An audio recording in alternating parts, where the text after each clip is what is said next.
ബിസ്മില്ലാഹിർറഹ്മാനിർറഹീം. വേദിയിലും സദസ്സിലുമുള്ള മാന്യ സുഹൃത്തുക്കളെ, സഹോദരി സഹോദരന്മാരെ, അസ്സലാമു അലൈക്കും വറഹ്മത്തുള്ളാഹി വബറകാതുഹു. എങ്ങനെയാണ് പ്രൗഢഗംഭീരമായ ഈ സദസ്സ്, ഈ പരിപാടി ഉപസംഹരിക്കേണ്ടത് എന്നെനിക്കറിയില്ല. അതുപോലെ തന്നെ എനിക്ക് ഈ പരിപാടി ആരംഭിച്ചത് മുതൽ ഇതുവരെ നടന്ന എല്ലാ പ്രസംഗങ്ങളും ശ്രദ്ധിച്ചു. അതുപോലെ അതിനേക്കാൾ അത്ഭുതപ്പെടുത്തിക്കൊണ്ട് ഒരേ ഇരിപ്പിലിരുന്ന ഈ മഹത്തായ സദസ്യരെയും ഞാൻ ശ്രദ്ധിച്ചു. അപ്പോഴൊക്കെ വല്ലാത്ത ചാരിതാർത്ഥ്യവും സംതൃപ്തിയും സന്തോഷവും ഒക്കെ തോന്നിയെങ്കിലും യഥാർത്ഥ വസ്തുത ഞാൻ നിങ്ങളുമായി പങ്കുവയ്ക്കുകയാണ്. കടുത്ത ഭീതിയും ആശങ്കയുമാണ് ഇതിൽ അത് സൃഷ്ടിച്ചിരിക്കുന്നത്. ആ കാര്യം മറച്ചു വെച്ചിട്ട് യാതൊരു പ്രയോജനവുമില്ല. കാരണം പരസ്യപ്പലകളിലൊക്കെ പത്രങ്ങളിലൊക്കെ ഞങ്ങൾ എഴുതി വച്ചിരിക്കുന്നു, ഫെബ്രുവരി 10 ശേഷം മലയാള ചാനലുകൾ പഴയതുപോലെ ആയിരിക്കില്ല.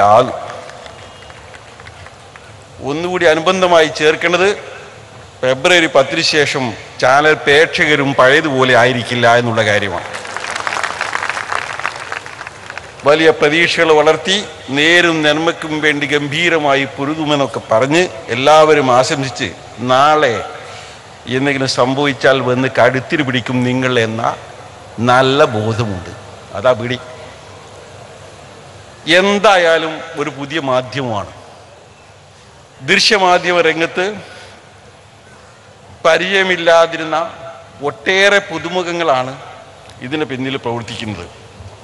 പരിചയസമ്പന്നരായ ഏതാനും ആളുകളുടെ മാർഗദർശനവും നേതൃത്വവും അത് ഉണ്ട് എന്ന് സമ്മതിക്കുന്നു. നേരത്തെ പ്രതിരോധ മന്ത്രി ശ്രീ A.K. ആന്റണി ചൂണ്ടിക്കാണിച്ച പോലെ മഹാഭൂരിപക്ഷവും ചെറുപ്പക്കാരാണ്. അതുകൊണ്ടുണ്ടാകാവുന്ന എല്ലാ നവചൈതന്യവും പുതിയ അനുഭവങ്ങളും ഒരു വസ്തുതയായിരിക്കെ തന്നെ പരിചയക്കുറവിൻ്റെ പരിമിതികൾ അത് ഉണ്ടാവും. അത് ഇപ്പോൾ മുതൽ തന്നെ നിങ്ങൾ പോയാൽ നിങ്ങൾക്ക് അനുഭവപ്പെട്ടു തുടങ്ങും. ഞാൻ മുൻകൂർ ജാമ്യം എടുക്കുകയല്ല, പക്ഷേ ജാമ്യം എടുക്കാതിരുന്നതും കാര്യമില്ല. കാര്യം മതിയായ ട്രയൽ റണ്ണിനുള്ള സമയം കിട്ടിയിട്ടല്ല ഫെബ്രുവരി 10 ഇത് ഉദ്ഘാടനം ചെയ്തത്. നിങ്ങളോടൊക്കെ കാര്യം പറഞ്ഞ്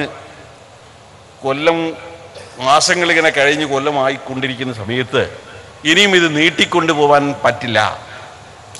അതുകൊണ്ട് അള്ളാഹുവിൽ ഭരമേൽപ്പിച്ച് നിങ്ങളുടെയൊക്കെ പ്രാർത്ഥനകളോട് കൂടി അങ്ങോട്ട് ആരംഭിക്കുക, എന്നിട്ട് വരുമ്പോലെ കാണാം എന്ന് തീരുമാനിക്കേണ്ടി വന്നു. അങ്ങനെയാണ് ഇന്ന് ഏതാനും മണിക്കൂറുകൾക്ക് മുമ്പ് ശ്രീ A.K. ആന്റണി ലോകത്തിന് ഈ ചാനൽ സമർപ്പിച്ചിരിക്കുന്നത്. തീർച്ചയായും 2 കാര്യങ്ങൾ ഇതിൽ നിങ്ങൾക്ക് ഉറപ്പാക്കാം. ഒന്ന്, നേരിനും നന്മക്കും അനുസൃതമായ രീതിയിൽ ആ ലക്ഷ്യത്തോട് നീതി ചെയ്യുന്ന രീതിയിൽ പോവാൻ പരമാവധി ശ്രമിക്കും.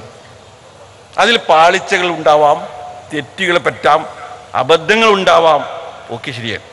ഏതുപോലെ കഴിഞ്ഞ 25 വർഷങ്ങളായിട്ട് മാധ്യമത്തിന് സംഭവിച്ചിട്ടുള്ള പോലെ തന്നെ പലപ്പോഴും ന്യായമായ കാരണങ്ങളാൽ മറ്റുള്ളവരുടെ വെറുപ്പ് സമ്പാദിക്കേണ്ടി വന്നിട്ടുണ്ട്.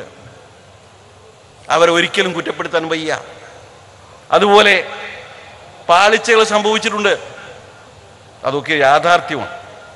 എങ്കിലും മഹാഭൂരിപക്ഷം വരുന്ന അതിൻ്റെ വായനക്കാരും അതിൻ്റെ അഭ്യുദയകാംക്ഷികളും അതിൻ്റെ വരിക്കാരുമെല്ലാം അത് പൊറുത്തു. കാരണം ബുദ്ധിശുദ്ധി ഊർത്ത് എനിക്ക് ഈ പിറന്നു വീണ ഇന്നു മുതൽ സംപ്രേഷണം ആരംഭിച്ചു കഴിഞ്ഞ മീഡിയ വണ്ണെക്കുറിച്ചും അത് നിങ്ങളോട് പറയാനുള്ളത്.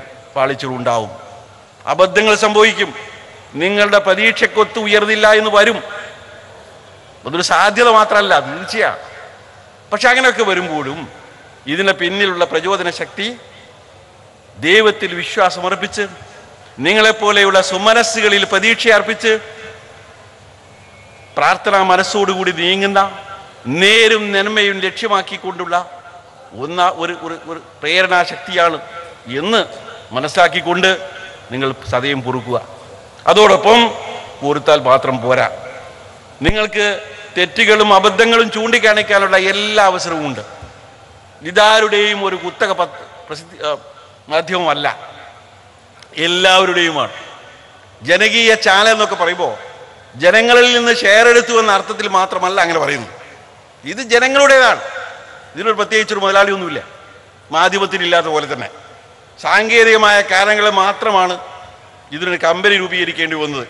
അല്ലെങ്കിൽ IPT തന്നെ ആയിരുന്നു ഇത് പ്രസിദ്ധീകരിക്കുക. പക്ഷേ ഇന്ത്യയിൽ ചാനൽ തുടങ്ങാൻ ട്രസ്റ്റുകൾക്ക് അനുവാദമില്ല. അതുകൊണ്ട് മാധ്യം ബോഡ്കാസ്റ്റ് ലിമിറ്റഡ് എന്ന പേരുന്ന ഒരു കമ്പനി രജിസ്റ്റർ ചെയ്യേണ്ടി വന്നു. അതിലാണ് നിങ്ങളൊക്കെ ഷെയർ എടുത്തിരിക്കുന്നത്. നല്ല കാര്യം. പക്ഷേ കമ്പനി ആയാലും ട്രസ്റ്റ് ആയാലും ഒക്കെ ഇതിൻ്റെ സ്പിരിറ്റ് ഒന്നാണ്. അത് ജനങ്ങളിൽ നിന്ന് സംഭാവനകൾ പിരിച്ച് അല്ലെങ്കിൽ ഷെയർ പിരിച്ച് ജനങ്ങൾക്ക് വേണ്ടി, ജനങ്ങളെ നേർവഴിക്ക് നയിക്കാൻ വേണ്ടി, ജനങ്ങളുടെ തന്നെ ഗുണദോഷങ്ങൾ ഏറ്റുവാങ്ങിക്കൊണ്ട് മുമ്പോട്ട് പോകുന്ന ഒരു ചാനൽ. ആ ലക്ഷ്യം നിറവേറാൻ നിങ്ങളുടെ എല്ലാവരുടെയും ആത്മാർത്ഥമായ സഹകരണവും പിന്തുണയും ഉണ്ടാവുമെന്ന് ഞങ്ങൾക്ക് ഉറപ്പുണ്ട്. എന്നാലും ഒന്നുകൂടി അതിനുവേണ്ടി അഭ്യർത്ഥിക്കുകയാണ്. ഈ സന്ദർഭത്തിൽ ഞാൻ നീട്ടിപ്പറയാൻ ആഗ്രഹിക്കുന്നില്ല. എന്നാലും ഒരൊറ്റ കാര്യം, മാധ്യമം എന്ന് പറയുന്ന പത്രം എന്തൊക്കെ പറഞ്ഞാലും ആരൊക്കെ പേര് പറഞ്ഞാലും ഒരേ ഒരു മനുഷ്യൻ്റെ ഇച്ഛാശക്തിയുടെ വിജയമാണ്. അത് മറ്റാരുടെയുമല്ല, ജനാബ് K. സിദ്ദീഖ് ഹസൻ സാഹിബിൻ്റെ. അദ്ദേഹത്തിന് അസുഖം കാരണം ഇന്ന് നമ്മോട് 2 മിനിറ്റിലധികം സംസാരിക്കാൻ കഴിഞ്ഞില്ല. അതിന് പുറമെ വിഷൻ 2016 എന്ന് പേര് നൽകിക്കൊണ്ട് ഇന്ത്യയിൽ ഒട്ടാകെ സാംസ്കാരിക വിദ്യാഭ്യാസ സാമൂഹിക രംഗത്ത് മഹത്തായ ഒരു പദ്ധതി ആവിഷ്കരിച്ച് നടപ്പാക്കിക്കൊണ്ടിരിക്കുകയാണ് അദ്ദേഹം. ഇങ്ങനെയുള്ള പ്രൊഫസർ സിദ്ദീഖ് ഹസൻ സാഹിബിൻ്റെ ആരോഗ്യത്തിന് വേണ്ടി നിങ്ങൾ പ്രാർത്ഥിക്കുകയും വളരെ സജീവമായി വീണ്ടും രംഗത്തിറങ്ങാൻ സർവശക്തൻ അദ്ദേഹത്തെ തുണയ്ക്കട്ടെ എന്ന് വീണ്ടും അദ്ദേഹത്തിന് വേണ്ടി പ്രാർത്ഥിക്കണം എന്നാണ് എനിക്ക് ഈ അവസരത്തിൽ അഭ്യർത്ഥിക്കാനുള്ളത്. തീർച്ചയായും ഈ മാധ്യമത്തിന് വേണ്ടി അനേകായിരങ്ങൾ, ഒരുപക്ഷെ അനേകായിരങ്ങളുമല്ല 10,000-ങ്ങളും ലക്ഷങ്ങളും എക്കാലത്തും പ്രവർത്തിച്ചിട്ടുണ്ട്. അറിയപ്പെട്ടവരും അറിയപ്പെടാത്തവരുമായി ഒരുപാട് ആളുകൾ ഇതിനു വേണ്ടി പ്രവർത്തിച്ചിട്ടുണ്ട്. അവരിൽപ്പെട്ട കുറച്ചാളുകളാണ് നിങ്ങൾ. ലോകമെമ്പാടും അത് പരന്നു കിടക്കുന്നു. ഇപ്പോൾ ഈ പരിപാടിയിൽ സംബന്ധിച്ചതിനേക്കാൾ എത്രയോ കൂടുതൽ ആളുകൾ, ലക്ഷക്കണക്കിന് ആളുകൾ ഇപ്പോൾ ഇത് ഇമവെട്ടാതെ നോക്കിയിരിക്കുകയാണ് അവരുടെ മുമ്പിലുള്ള സ്ക്രീനിൽ. കാരണം അവരുടെ മനസ്സ് നമ്മോടൊപ്പമാണ്.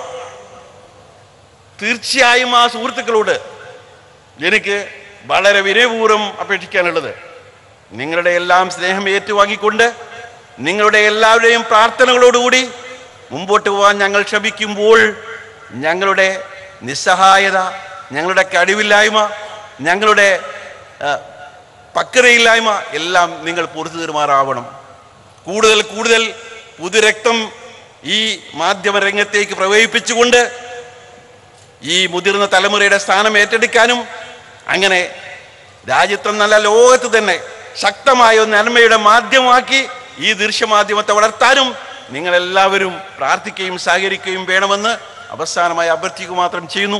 വാഹിർ ദഅ്വാന അൽഹംദുലില്ലാഹി റബ്ബിൽ ആലമീൻ വസ്സലാമു അലാ റസൂലില്ലാഹ്. അസ്സലാമു അലൈക്കും വറഹ്മത്തുള്ളാഹി വബറകാതുഹു. നന്ദി സർ.